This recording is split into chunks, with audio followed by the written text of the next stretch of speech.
Sorry, the chair hit you, ladies, when I pushed down. See, it's not so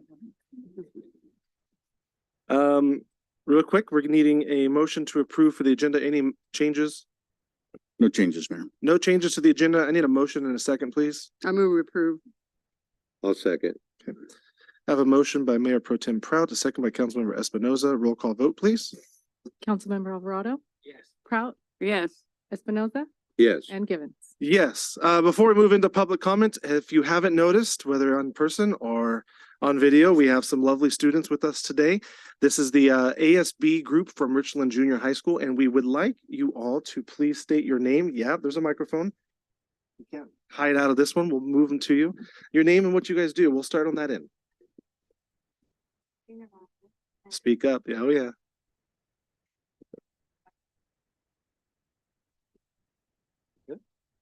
Here you go. We have two. Oh, wow. Hi, my name is Natalie Valencia, and I am the treasurer of Richland Junior High. Very good. I'm trying to get. Hi, my name is Carly Acosta, and I'm Richland Junior High's president. Hello, my name is Leonardo Medina, and I am Richland Junior High's secretary. It's very good to have everybody up here. It's been a while since we've had Richland's ASB with us. It's nice to see when students get involved, and sometimes you don't think you're going to be sitting up here, do you? But it's okay. It's okay. We're going to have fun tonight, and it's a full agenda, but that's okay. We're going to enjoy every bit of it. If you have questions, feel free to ask us, and we'll work through it, okay? With that said, we're going to move into our public comment time. Public comment is a time for anyone wishing to speak on any item on the agenda or on any matter within the subject matter jurisdiction of the City Council. Speakers are invited to speak from the podium and address the City Council. Speakers are limited to 5 minutes, and we ask that you please state your name and address for the record before making your presentation. Translation is available if needed. Public comment time is open. Any takers? Full house. Anything on online, Yasmina? All right, very good. Public comment time is closed. Council announcements and reports. Councilmember Espinoza, I'll start with you tonight.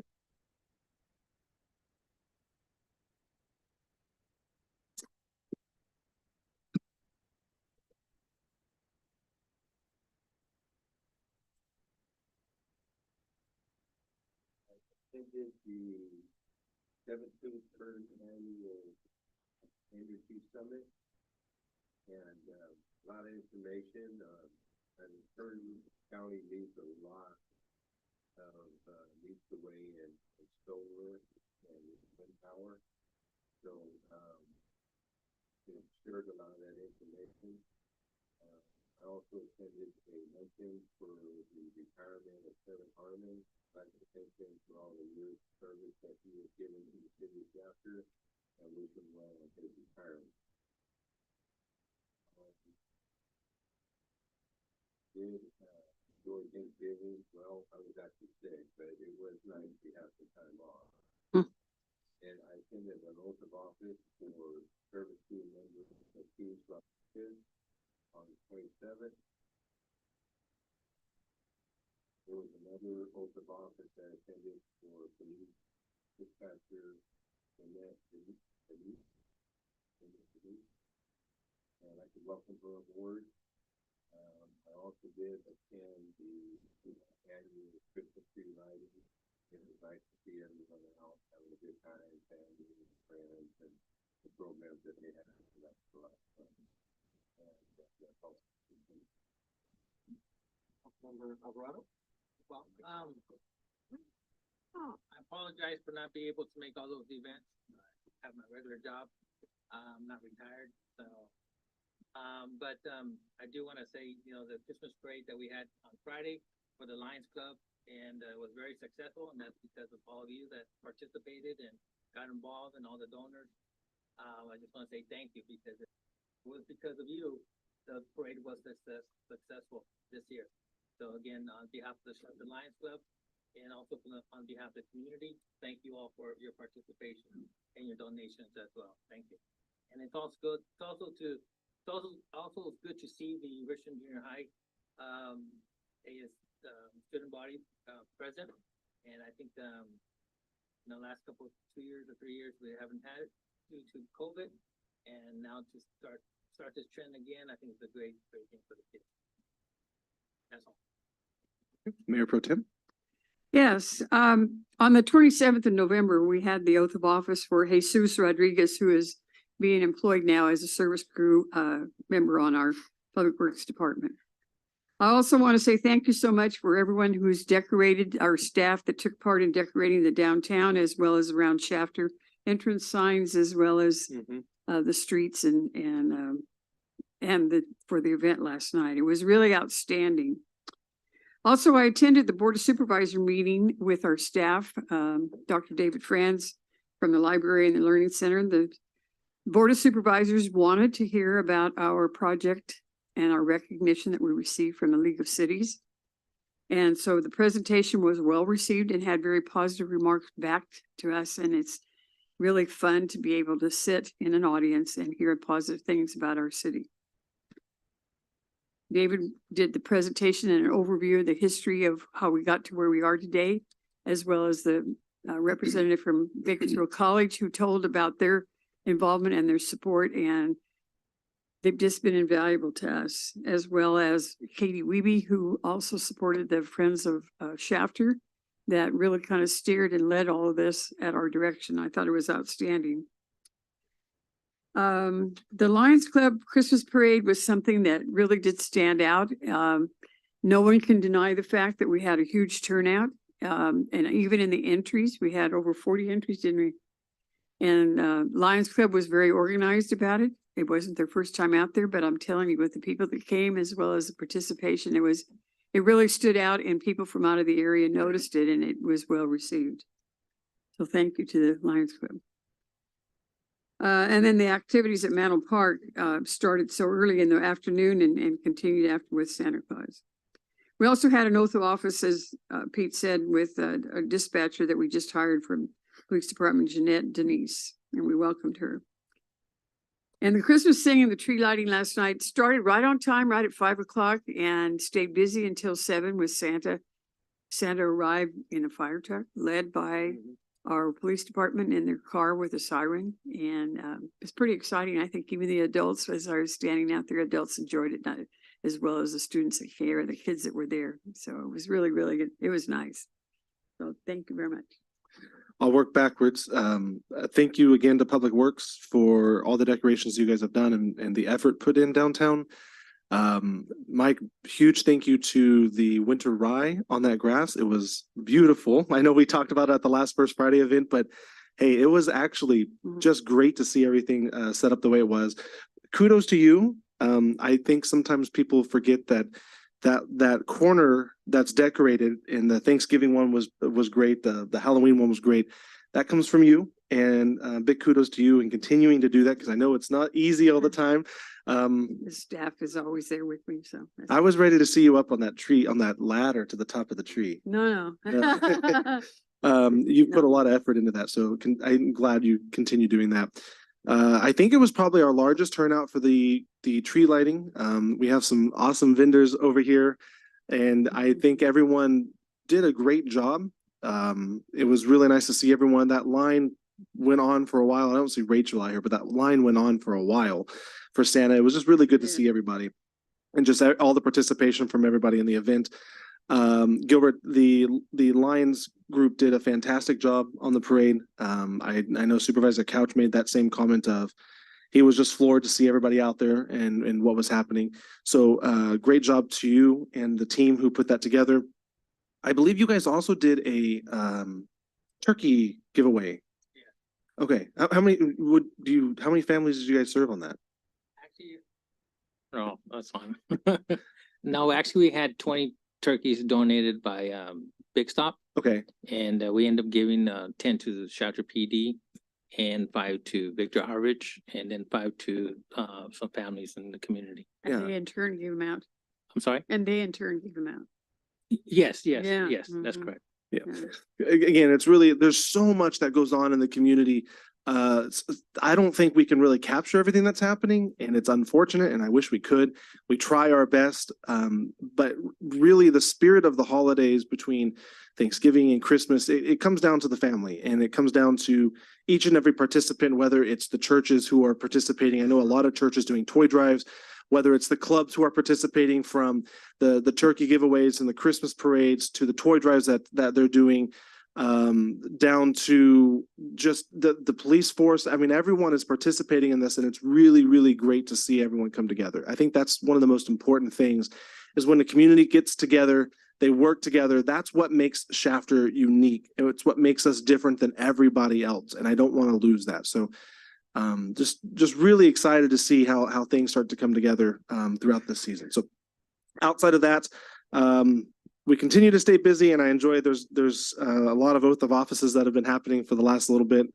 And we still have some more events coming up through the month. So we're just excited to have all this going on. With that, I'm going to move on to our consent calendar. Tonight on the consent calendar, we have 11 items. I will read through these briefly.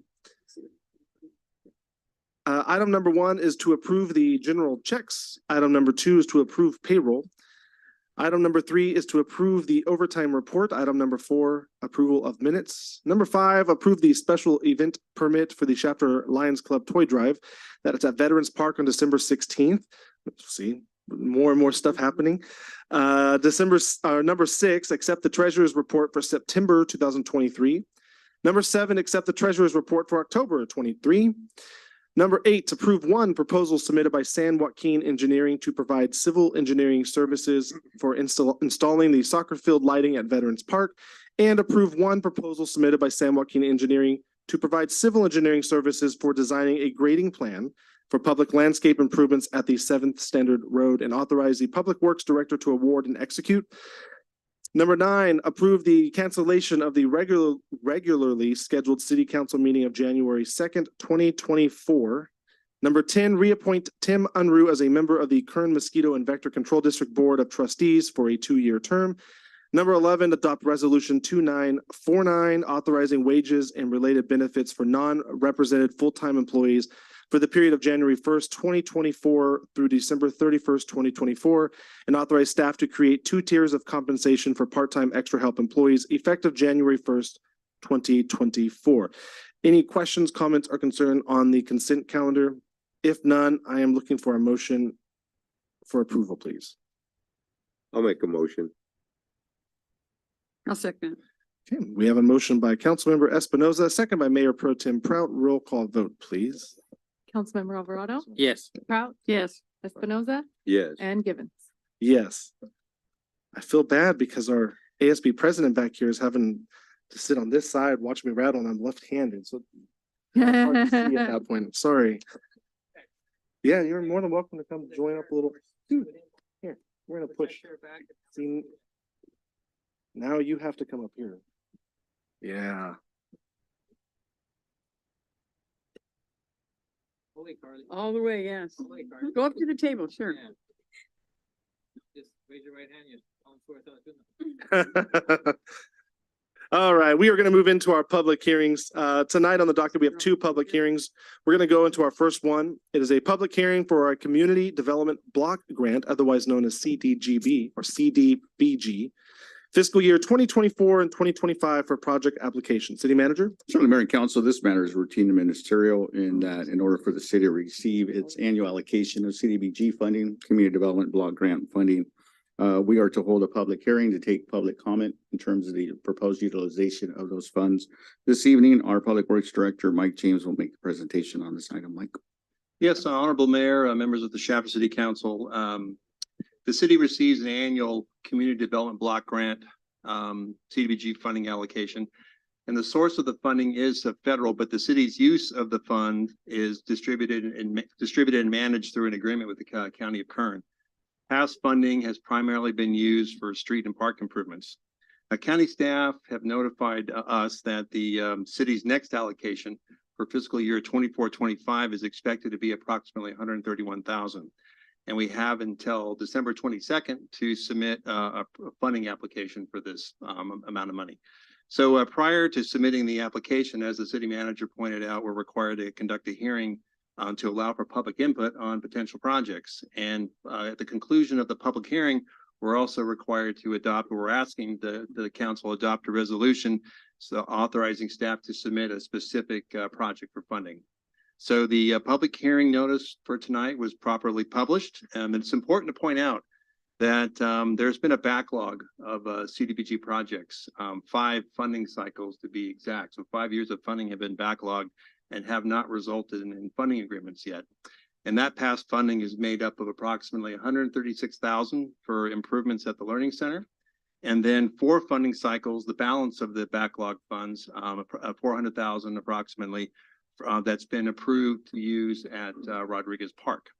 So regarding the improvements at Rodriguez Park, they consist of lighting around the multi-purpose field that's in between the playground and the large drainage basin, and also includes drainage improvements at the park to alleviate the risk of flooding, particularly at the intersection of Wall Street and Rodriguez Avenue. So the estimated cost for this work at Rodriguez Avenue is 600,000, over 600,000. So compared to that versus what we have available in CDBG funding, currently there's a funding shortage that this new cycle of funding could help alleviate, or if not eliminate. So it's a worthwhile project regardless of the funding, because Rodriguez Park has not been a beneficiary of recent grant funding like other park sites. And illuminating the multi-purpose field could address some of the sports field shortages that we're having in the community. So for council consideration tonight, staff has developed resolution 2948 that, if adopted, would allow staff to proceed with an application for increasing the existing funding that's been allocated or programmed for Rodriguez Park. So at this time, staff requests that the council conduct the hearing to allow for public input. And at the close of the hearing, staff can respond to questions or concerns about Rodriguez Park or any other potential projects for CDBG funding. And that concludes staff presentation. Okay, with that being said, we will now open up for public hearing. At this time, public hearing is open for the CDBG funding for fiscal year 2024-2025. We have to kind of wait. Okay, seeing as there's none, we will close public hearing. Council, any comments, questions, or concerns?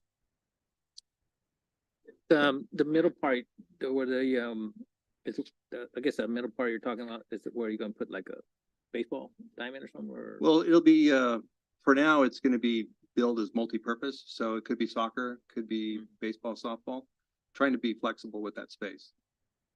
And it's been used in the past. Mhm.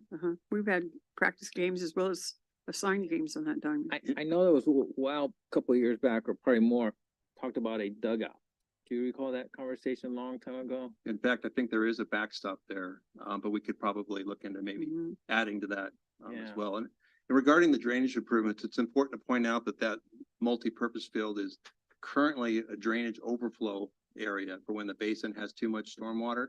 So the drainage improvements also consist of increasing the capacity of that drainage basin, so there will be less overflow into the multi-purpose field.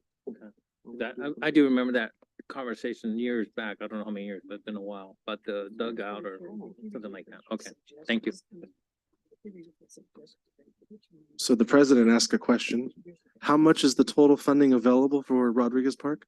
Approximately 400,000 that we have access to right now. And if this resolution is adopted, we'll be increasing that funding by approximately 130,000. So $530,000. And you're anticipating to spend, if approved, the anticipated spend would be? The current estimate is over 600,000. So what would you do with it? Put her on the spot. She's looking at me going, what is going on? I Does love it it. sound like a good project? Are you familiar where it is? Yes. Yeah. You familiar with the park? You familiar with the park? How often does that drainage basin fill up? How mean, much rains? Well, I know we can't use last year. Last year doesn't count, right? Like, is it just based on the rain acclimation? The last time I recall that overflow area being used was 2010 when we had this significant flooding in town. But We didn't see any last year? No, I don't believe so. not at that one, huh? I don't believe so. Yeah, I do remember playing baseball in that basin. So if it was a good question that was brought up, if that still exists, that's really nice to have. I feel like everyone's fighting over fields right now, so it'd be nice to see that exist. Okay. Any other questions, comments, or concerns, council? Mike, you just said that the funding's been available for 4 years, and then how much longer is that gonna be available for? Well, the city has the option of proposing one project for one funding cycle. And so you can do it one project at a time, and that's the way we've done it in the past. We're trying to, the county's backlogged, I mean, they're having a tougher time turning these applications into funding agreements. And what we're trying to do is we're trying to make it easy for them just to consolidate all those years of funding into one funding agreement. Okay. So it's less of a project for them to manage, and and we're able to get more done at one time. Okay, and then no threat of a timetable where that's gonna go away, or?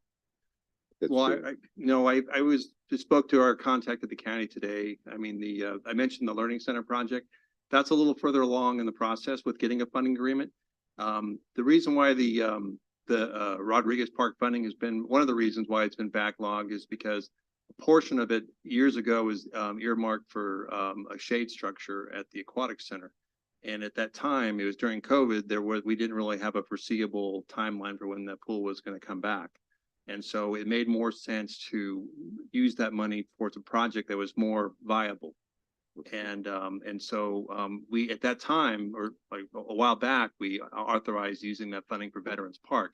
But then ARPA funding became available and was more readily available to use for soccer field lighting. So we took another step back and asked that they apply all of the funds that we had available for Rodriguez Park.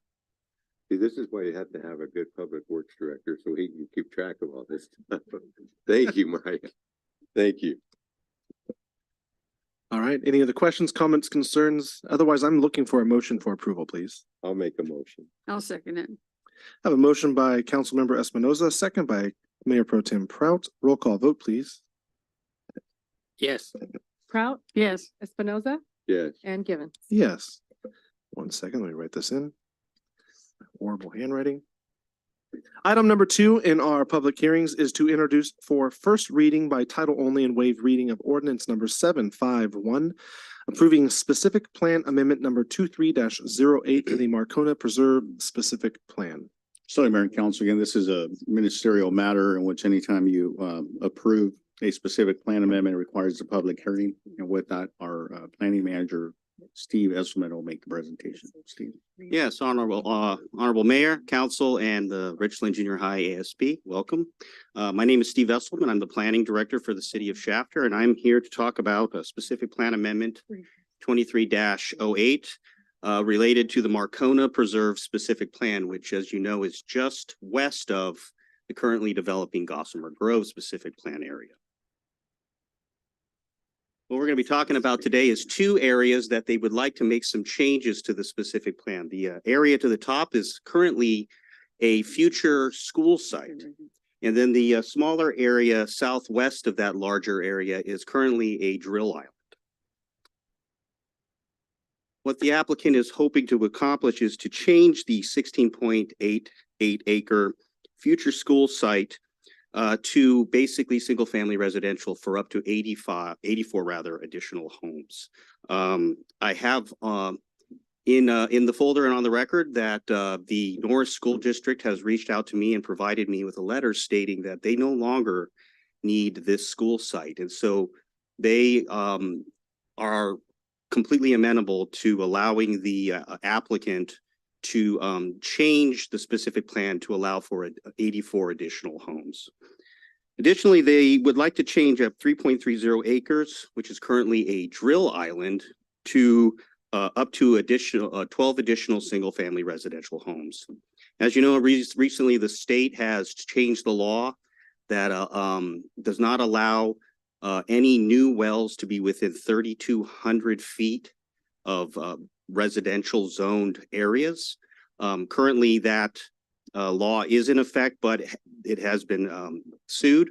And so based on the determination, it may be upheld, or that 3,200 foot buffer between drill islands or wells and residential areas may be rescinded. But in anticipation of that, they would like the option if it is upheld and that 3,200-foot buffer remains in place, that they have the option to convert the drill island into some additional single-family residential housing.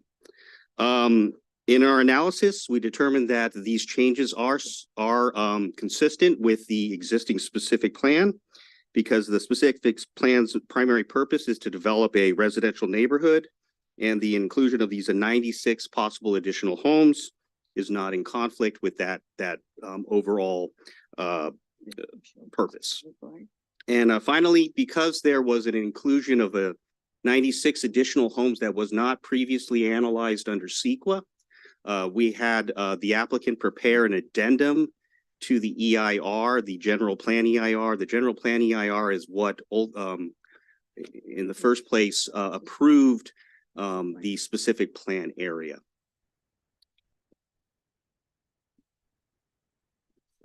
So this again is this is basically one of the maps that is in the specific plan showing sort of the changes that they would like to see take place. And with that, staff recommends that the council conduct a hearing and introduce for first reading by title only and waive reading of ordinance number 751 and ordinance of the council of the city of Shafter approving specific plan amendment 23-08 for the Marcona Preserve specific plan area. And with that, I'm open to any questions you may have. Very good. We will move into opening for public hearing. Item number 2 for ordinance 751. Public hearing is now open.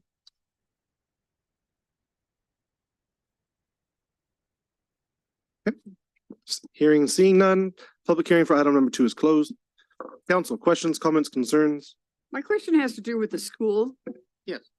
When they say that they feel like they won't need the school, did they say where they're going to put all these children? Yeah, they think they have ample room in the areas that are kept aside in the Gossamer Grove specific plan area. So it'll be large enough. Correct, yeah. So the superintendent actually reached out to me. We talked about it, and then he provided me a letter essentially saying that we no longer need the school site, so go ahead and we have no objection to the applicant pursuing the specific plan amendment.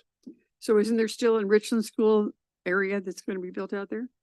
Well, Richland School's line is actually north of this area. So at this point, no, there would not be the development of a Richland School site unless at some point in the future development would start to go northward, or if at some point the school boundaries between Richland and Norris were to change, where the Richland boundary would shift to the south. So is that mentioned already?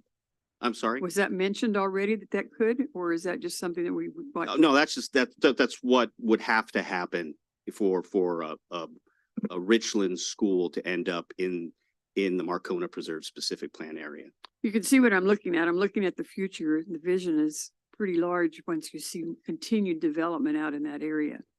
And I always believe that this side of 7th Standard should be Richland School District. So there is a possibility then that could happen. Well, I mean, it would have to be between the two school districts hashing out their boundaries. And we could certainly as a city be involved in those discussions, but it really would be a matter of the two of them coming together and coming to some conclusion about where their boundaries would be, and then go to LAFCO to change their boundaries. The local area formation commission. Yeah. Thank you. Any other questions? How far away are they from building schools out there? I mean, do they have to hit a certain limit of head count? Yeah, usually it's about the number of rooftops around where they hit a certain threshold. I didn't ask how soon they think they're going to need a school out there. I think they have capacity now in the south of 7th Standard at the existing schools to accommodate at this time the growth in the Gossamer Grove area. Now, once Marcona Preserve goes online, and then there's ultimately to the west of Marcona Preserve, the very large development of Mission Lakes. And in fact, I just received another specific plan amendment from Lennar to make some changes to the Mission Lakes specific plan, and that's 5,000 dwelling units that are on the books in that specific plan area. I think that's, I mean, they'll certainly, by the time you get to Mission Lakes, if not, a decent amount in Marcona Preserve, there will be a need for some additional schools. Now, whether that's sited in Gossamer Grove, or maybe they have an alternative site south of Seventh Standard in Bakersfield that they may pursue first, I wouldn't know, but I could certainly reach out to the Norris School District and get that question answered for you. Thank you.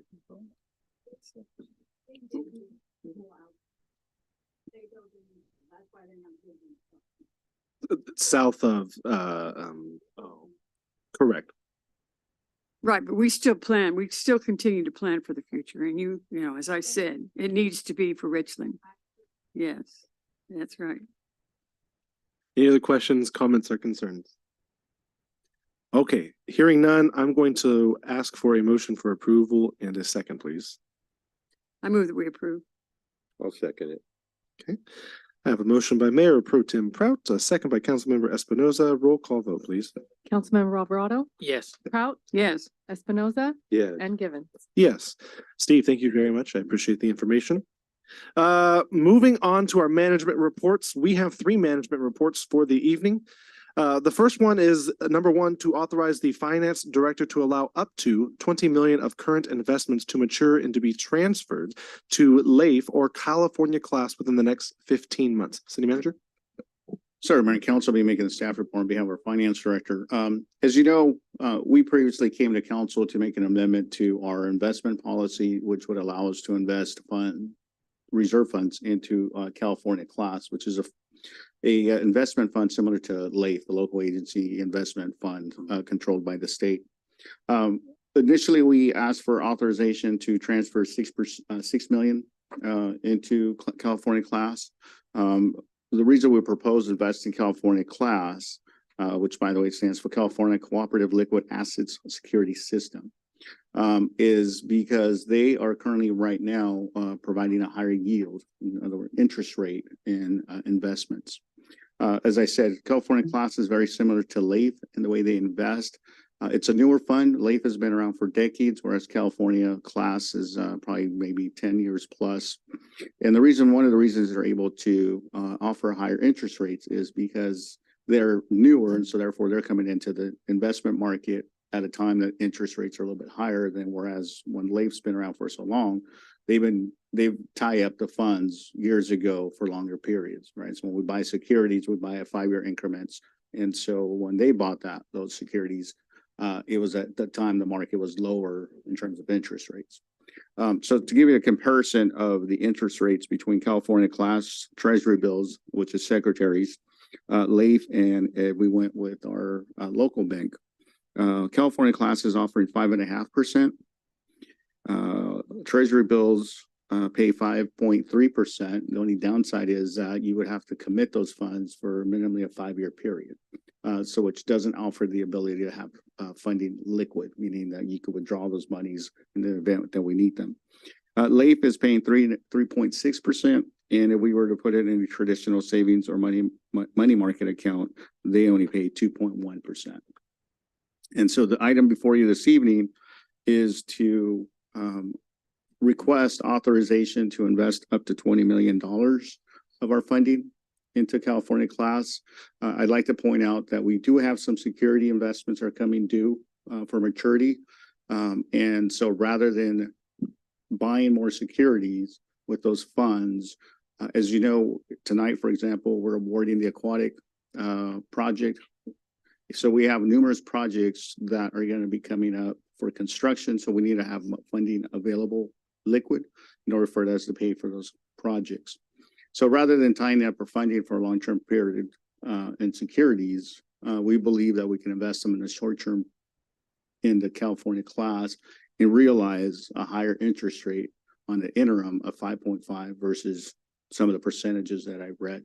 So the item tonight before you is requesting authorization for us to be able to transfer an amount up to $20 million into California class. Questions, comments, concerns? If I'm reading that correctly, we've because we did this earlier in the year, that $6 million over an 8-month period has yielded us 237,000. Approximately correct. So based on 20 million, we would be looking at about up 1.5 million over the same 15-month Easily over period. $1 million. Okay. Just on interest. And it's a month to month.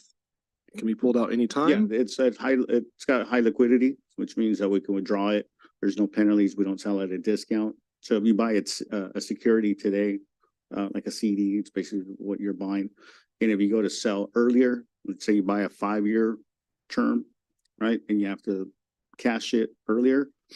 And then say the interest at that point is, instead of the 5.5 that you bought it for that time, is only 4%. You're taking at a discount, which means you're only going to get the 5% and not the full amount, right? We don't lose any of our principal. It's just we lose on that investment yield. Okay. So because we have numerous capital projects, we were smart in taking some of the grant money that we had available and put into investments. But now that we know we're going to have liquidity in our funding, this affords us that flexibility. 15 months would take us to, bear with me, that would be February 2025 5 approximately. approximately. Okay, if no other questions, I'm looking for a motion for approval. I'll make the motion. I'll second it. I have a motion by Councilmember Alvarado, a second by Councilmember Espinoza. Roll call vote, please. Councilmember Alvarado, Yes. Prout, Yes. Espinoza, Yes. and Givens. Yes. Very good, thank you. Item number 2 is to award the Shafter Aquatic Center Improvement Project to James E. Thompson Incorporated, doing business as JTS Construction, in the contract amount of $2,842,500. And a lot of people have their ears tuned to this. So, Mayor and Council, as you know, this has been a project that has been a lot of excitement in the community, and had it not been A few years. a few years, and had it not been for the successful application to the state, the California Clean Grant that we were successful in securing, is why this project is now able to move forward. So this evening, our Deputy Public Works Director, Alex Gonzalez of CIP, will be making the presentation on this matter, but this is a good project that will be moving forward to improve the quality of life for our residents. Alex? Honorable Mayor, members of the Shafter City Council, and welcome to our Richland Junior High guests. The council previously authorized the Shafter Aquatic Center project for formal bidding. And so if you look on the screen, it's kind of an overview of the layout of the existing pool site. What the project will be doing is we're going to be replacing and modernizing the pumping, the heating, filtration system, as well as reconstructing the decking and replastering of both pools. There will also be some ADA improvements for entry into the pool. We're not changing the layouts of the pool at all, but we are pretty much doing everything that's kind of hashed, and the pools themselves, it's all new. So staff followed the formal bid procedures, and in the end, we ended up receiving one bid that was submitted by James E. Thompson Incorporated, doing business as JTS Construction, in an amount of $2,842,500. JTS has completed some projects for us in the past, including the Veterans Park Fieldhouse, and the modular buildings that were done at the Learning Center more recently. In addition to that, they also have some subcontractors on board that have large experience in pool construction, especially in the municipality world. So staff is proposing a project budget of $3 million to cover the construction bid plus contingencies and any needed material testing for the project. Currently, the CIP project has $2,750,000 allocated to it, which consists of $2,406,250 in Clean California Grant funding, and the additional $343,750,000 comes from the general fund. So a budget amendment appropriation of $250,000 from the general fund to the CIP project would fully fund the requested budget of $3 million. And so kind of the next steps for it would be that if we were to award tonight, we'd kick right into contracts, bonds, and submittals starting tomorrow and through January 5th, trying to get those nailed down with a target mobilization date of January 8th, 2024. Given the construction calendar days allotted for the project, which is 112, that puts us, towards the end of April 2024 to complete the project, and needs to be completed by June. So we have some time in there. That's an internal schedule, and we'll work to expedite that as we can, but that's kind of where we're at this point, and I'd be happy to take any questions. Talk about shaving it close. 30 days. I like it. Any questions, comments, concerns? I just, the one question about ADA, ADA. is that having to do like a crane? Yeah, so actually what they'll be doing is putting in chair lifts in both, for both pools, both the kiddie pool or the children's pool and the adult pool, that'll allow for, ADA accessible entrance in there via mechanical lift. We didn't have that before, right? No, I don't believe we have that. Yeah, I don't recall that, okay. We have one. Yeah, We do. and I don't know if it functions, but Yeah, I don't think it's automatic. I think it's Yeah. manual, but I think there is one sitting there. And those are all. Any other questions? that we're gonna do to fill that. I have a question. It's not so much regarding the pool, Mhm. but the structure itself. Mhm. The building. Yep. I mean, I know we've talked about this in person and everything, but I don't want to see us having to go so long and waiting to get the pool done because it has been a timely process. But the building is in need of demolition and rebuilding. So how do we start that and how do we do that and start working on that in the meantime while this other project's going so we can complete both sides of that? Mayor and Council, Councilmember Espinoza, I'll field that real quick, Alex. We sent out a email to you this afternoon, to have a study session, December 19th at 4:30, I believe, is the start time in order to be able to accommodate the council. We'll confirm the time, but it's for December 19th, a study session on this very topic, the aquatic facility. Staff has been working diligently and we have some options to present to you. And what we're seeking is direction on that.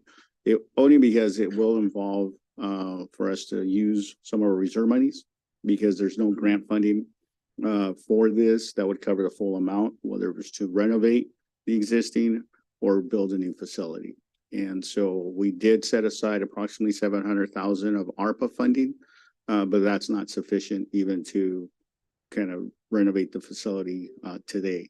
So December 19th, we'll be having a study session with you to bring that information and seek input and direction on that.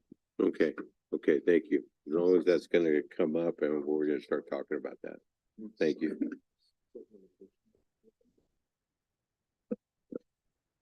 Question? No. Oh, I just wanted to, I was telling our ASB president here, give us some insight on how the Clean California money works, because it's earmarked more or less to this project and it's got limitations in timeframes, correct? yeah, so we applied for it back, do you remember the year? A year. Over 2 years ago. 2 years ago. And so initially, when you do the grant application, you come up with a project description of, what you're proposing to do with that money, and it has to fit within specific guidelines that the grant sets for. Each grant typically has a goal that they're trying to achieve, whether it's, cleaner air or, improving the look or improving roads. And so what you have to do is propose a project that fits within those guidelines, and then based on the, allocated money, submit it and compete with other projects throughout the state. This one actually had a cap on how much money that we could apply for. I think we ended up getting the full amount, which was 4 million. $5 million project, 4.6 of which is from grants. And, we kind of had a couple different areas that we applied for and have been, improving and tackling. And so you're kind of limited to those, what you submitted initially is that what you're able to spend your money on and not other projects other than that? Thank you very much. And then there's a time limit. Yeah. So this has to be completed by June. If it's not completed by Mhm. June, then the state can say, well, you didn't do your job, we're taking our money back. Yeah. I'm assuming you have monies that when you have to, you can't just like go spend all the school's money. I'm helping you here, Rosa, I promise. You can't just go spend all the school's money. There's money that's set aside for everything you guys do, right? Dance money or an event of sorts, right? It's kind of the same thing. This money can only go to certain areas and we have to make sure that we use it to its best possible purpose. And that's what we're trying to do here. Any other questions? Okay, hearing none, I'm looking for a motion in a second. I'll please. make a motion. Second. Okay, I have a motion by Councilmember Espinoza, second by Councilmember Alvarado. Roll call vote, please. Councilmember Alvarado, Yes. Prout, Yes. Espinoza, Yes. and Gibbon. Yes, very good. Moving on to our last management report item, update on Shafter Skate Park Equipment Upgrades Project. So, Mayor and Council, this is a continuation of the prior item, not particularly that it's pool related, but is related to the California Clean Grant that the city was successful in obtaining. This one pertains to the existing skate park. And so part of that was getting community input, which is undertaken, and Alex will provide that. The update on that, but also some of the feedback input we received from the community in terms of amenities and such. Alex? Honorable Mayor, members of the Shafter City Council, the council previously authorized staff to award this Shafter Skate Park design and construction to Spawn Ranch. Since then, we've executed a contract with them and in partnership with Spawn Ranch held a community workshop at the Dia de los Muertos Festival and hosted an online survey as well to gather community input from the community, and it was an awesome event. We had some really good connections with the community there. And after gathering all the community feedback, Spawn Ranch proceeded to take that feedback and create a preliminary design generated for the site. So I'm gonna call up Jason Baldessari. He's actually with Spawn Ranch. He's gonna give a quick presentation and overview of the project and of the proposed design, and then we can take any questions or additional feedback that you guys have for us. So I'm gonna turn it over to Jason. That's forward. Mayor, council, thank you for having me. Thank you for being here. Welcome. Student council, rad, it's a fun night. I don't know if any of you guys skate, but you're in store for a treat. So yeah, thanks Alex for the introduction. This has been a really fun project so far. So I'm going to kind of just run you through where, a little bit more in depth than what Alex had just kind of provided, and then we'll look at the design. So quick overview, you guys currently have an existing skate park. It's right near the teen center. That's the big concrete slab you see up top. Down low is more of a Google Earth kind of isometric view of it. Couple of ramps. I think there was some older features that were there that have since been removed. And this is basically kind of just showing you what's been left over. So this is our overall site, working with 120 by 108. It's currently fenced. There's no lighting. The concrete slab is in great condition, so our plan is to actually reuse that slab versus demo it, pay to get rid of it, and then rebuild on top of it. So we are going to be looking to kind of take a slab on grade approach with the construction. Couple of pictures of the existing ramps that are there. So in terms of the park itself, the site's great. You guys, it's accessible right near the teen center. Probably couldn't have picked a better location myself.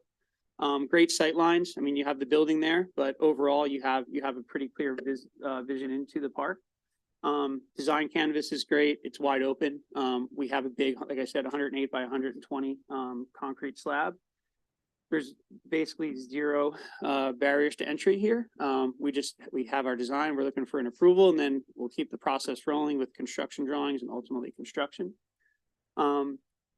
Adjacent amenities, I mentioned the teen center, but other than that, usually we're doing these sometimes in park settings where you have to worry if a basketball is going to wind up in the skate park, and that creates conflict, but we don't have that issue here. So another good thing for us. There is some additional development that's going to be happening. So our scope is just the skate park. Tim Smith is a landscape architect that's working with you guys, and he's doing, I believe, lighting, shade structure, and a couple other upgrades. So we're just the equipment, or just your replacement of the equipment that was out there. And the best thing, there's virtually zero impact in terms of environment. We're not taking up a green site. We're reusing existing concrete. We're not even demoing that concrete. So in terms of environment, this would be a 2 thumbs up project. As I mentioned, our scope with skate park design and build, we're working with about a $500,000 budget. As Gabriel mentioned, this money is also with the same money from the last grant. So we need to be done by June 30th. Otherwise, you guys could potentially have the state come back and pull that money. We don't want to see that happen. We are going to be building this all cast in place. So the existing slab, as I mentioned, is concrete. The existing ramps there are a combination of steel framework with phenolic resin, paper-based resin, which is called Skatelite as a riding surface. Beautiful thing about concrete, it's the least amount of maintenance and it's the most amount of creativity you can get when it comes to designing. So as a You know, from a cost of ownership perspective, it's the lowest cost of ownership when it comes to skate parks. And from a user perspective, it's what we want to feel under our feet is concrete. So the main considerations as we were thinking about the design, safety, durability, resistance to tampering, aesthetics, maintenance, multi-use user experience, and we wanted to make sure that we got the user input. As Alex mentioned, we had the Dia de los Muertos parade. That was awesome. Big thing here is we want to make sure that this is a park that is usable by all skill levels, usable by all ages, but more importantly, usable by all wheels. The term skate park has kind of become morphed in generically, and it really should be defined as wheel friendly. So if you've got wheels and you don't have a motor on it or an engine, we want you to come to this facility. We want you to have fun. We also want you to challenge yourself. So the idea is all wheels, all skill levels, all abilities here.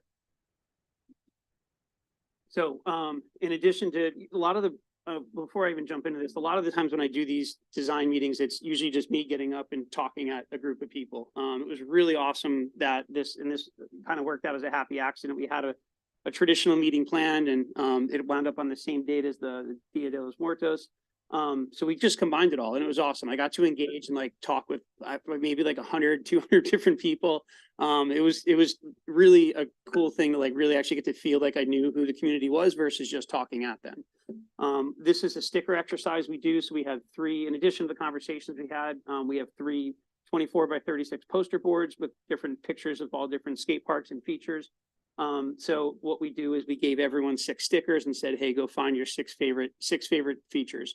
And that was one form of the feedback. So it's a little hard for everyone to see. So I'll kind of just cruise through these, but you can see we got a lot of stickers. We got a lot of dots. There was a lot of excitement. It was really cool to see a lot of people that What that picture is. don't even skate. Yeah. What's that? I don't even know what tell? that picture is. It's all covered with dots. Yeah. Oh yeah, that one. But there was a lot of people that didn't even skate that were just talking about the value of being able to give kids a good place to go and recreate. So it was, I think all in all, the whole thing was just like a really big success. The big unveiling. So Gata took all the input. We also had, Alex mentioned, we did an online survey as well for anyone who wasn't able to make it that day. So we made sure we got their input as well. And this is where we netted out. So renderings don't always do the best job of kind of showing what's going on. So I'm going to find what I think is probably a pretty good angle. So I'll stop on this and kind of just let it marinate a little bit. The big thing that we do with all of our designs is we make sure that they have flow. What that means is you're never hitting a dead end, or you're never forced to stop and turn around and have to go find speed yourself. We provide enough features so that you can flow through this entire park without a problem. One of the things that came out of the design meetings that the Dia de los Muertos, was everyone really liked to have a good balance within the park, but really with a bit more of a focus on street style skating, which is your stairs, your rails, your hubas, your ledges, which works perfect because with an existing concrete slab, if we ripped it up, all we're doing is lighting money on fire. So we weren't going to go in ground and do a bowl, but we did bring a half pipe into the equation, which is basically the next best thing to a bowl. And we have a really unique kind of eclectic mix of features that are in here. A lot of things that represent some of the things that the kids are out skating in the streets that they're not supposed to. So now we're kind of giving them that good, safe place where they don't have to worry about getting hit by a car or anything. But this covers all the basics. You got ledges, you got manis, handrails, stairs, half pipes, quarter pipes. Kind of got a little bit of everything. So I definitely see this being a park that people will want to come into Shafter to skate. We look at a lot of things as the benefits of public skate parks aren't just giving kids a place to go. It's bringing people in, it's building tax base. There's a lot of other benefits that come with it. So I definitely think this is a park. There's some really unique features in here. I'm going to try and do my best to explain because it's like almost another language for most people who don't skate. But one of the sections we have up there is called the Hubba Ledge. It's next to the stairs. But the way that we designed it, I've never designed one like that or seen one like that. So this is definitely a feature that's going to be really unique to Shafter. And I think that's something that's definitely going to draw some people in. Hubba Ledge? Yeah. Oh yeah. The vocabulary gets a little wild. I think he's talking about right here. You're talking about right there at the top part. The thing that goes yeah. up and it drops and it dies and it, Yeah, right here. yeah, that thing.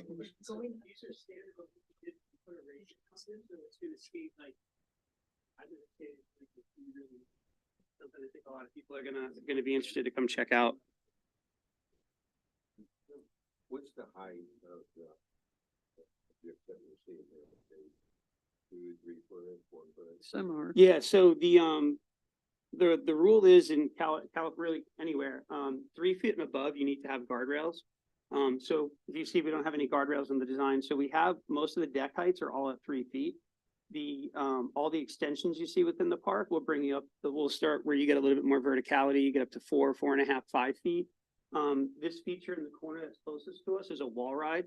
So there's no actual deck on it. So it's about 6 or 7 feet, but there's no ability to stand up there. So you're not worried about falling off. It's really a feature that you're just using to kind of redirect. You don't want to see me on this. No. No. No, not me either. Not even with a bike. No. Any questions? And I'm just thinking of all the broken bones I have thinking about this. This is great. This is great. Yeah, there's definitely a lot of excitement. Like I said, it was a really cool event. Everyone was super excited about this. And, one of the interesting things that happened, during the pandemic is a lot of people got their time back, right? So you didn't have to commute to school. You weren't always taking the kids somewhere. So a lot of people that used to skate that had to hang it up are now kind of getting back into it. So the idea of like having something that's accessible, there was a lot of people I talked to that were like, oh, I've been thinking about getting back on a skateboard again at the Dia de los Muertos. So it's, yeah, I think it's going to be interesting to see the age range that you guys have at this park. I'm not one of the ones who have been thinking about it. Woo. Alex is like pretty much like half pro at this point. I don't even know what Yeah. to say right now. And he's got little one. Oh my gosh. He's With the gonna start stroller, with the early. stroller. Oh, Lord. I love it. Good job. Thank you very much for this. Thank you. I appreciate this. Thank you. Cheers. So this is just informational only. It's informational and kind of just a thumbs up that this is kind of what you guys are. This is based on the community's input. And so we want to present with you what's being proposed so that we can proceed into design and construction. I mean, unless someone on council is a pro skater and didn't tell us. I think if he says it's good. You could tell he's very confident about it. He was even down. I don't know if we're the ones to really sit here and say, yeah, this is great, go for it. But, okay, no questions, council? No, I just think it was way past due for the city to have something like this. I know we talked about it when Chief was Richardson at the time. So this has been a long discussion. I think the time is now. Also at the same time, I'm glad the Richmond School District is participating in these two events that have to do with the youth, the swimming pool and the skate park.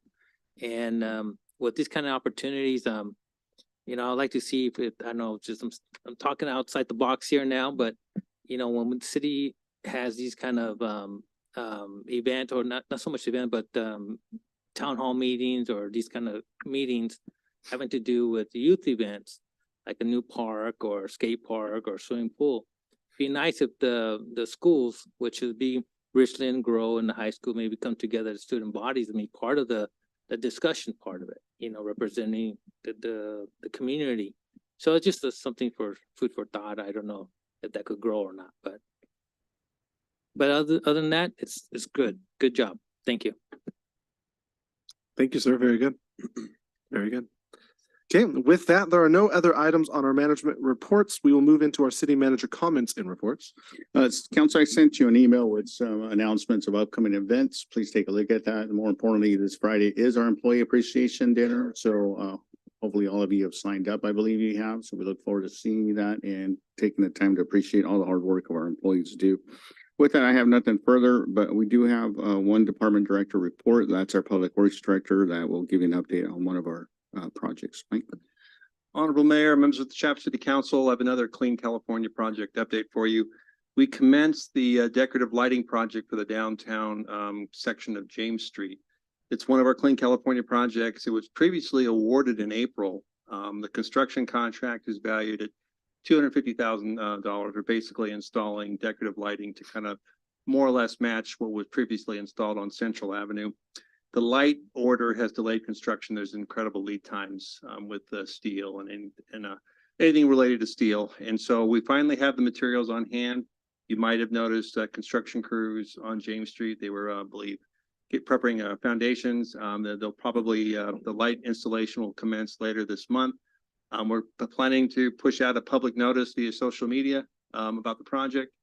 And we're expecting completion by the end of January. So any questions, feel free to direct them to me or Alex Gonzalez.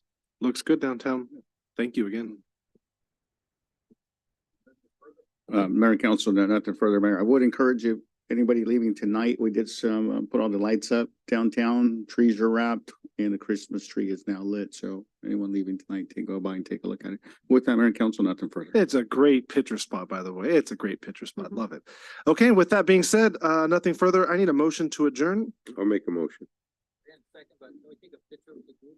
Absolutely. I have, I'll motion. okay, I have a motion by Councilmember Espinoza, a second by Councilmember Alvarado. All those in favor with aye? Aye. Okay, all those opposed, same sign. Hearing none, we are dismissed at 7:05 PM.